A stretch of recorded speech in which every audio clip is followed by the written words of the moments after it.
Bonjour à tous.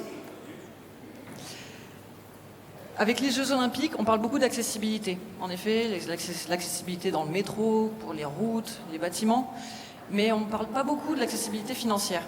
En effet, quand on veut avoir des dispositifs médicaux qui ne sont pas remboursés par la Sécu, et quand on veut de la qualité, ça monte vite à la centaine, voire milliers d'euros.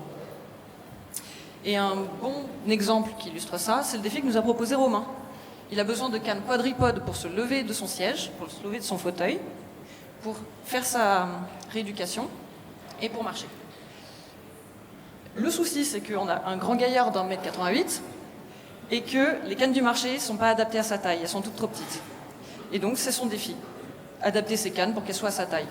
Sauf qu'il se trouve que quand on lui a parlé, il nous a dit que ses poignées, il en a testé plusieurs, sont très douloureuses et qu'en plus de ça, quand il transporte ses cannes, il les glisse entre son fauteuil et son dos.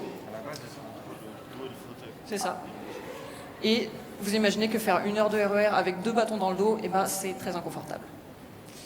Donc, au cours de ces 2 jours, avec notre équipe, on a fait tout un travail d'ergonomie pour réussir à adapter des cannes qui prenaient la poussière dans son placard et sortir les cannes de 7 lieux, qui sont plus inclusives, car elles sont plus adaptées en taille, elles sont plus confortables et transportables.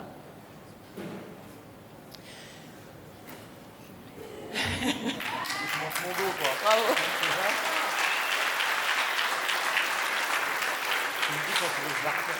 Et vous vous souvenez quand je parlais d'accessibilité financière, on a réussi à s'en sortir pour une vingtaine d'euros par ajustement de canne, donc 40 euros en tout.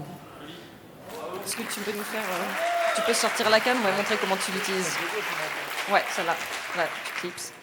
C'est tout simplement 2 clips. On est allé au plus simple. Hein. On a fait des clips avec du velcro.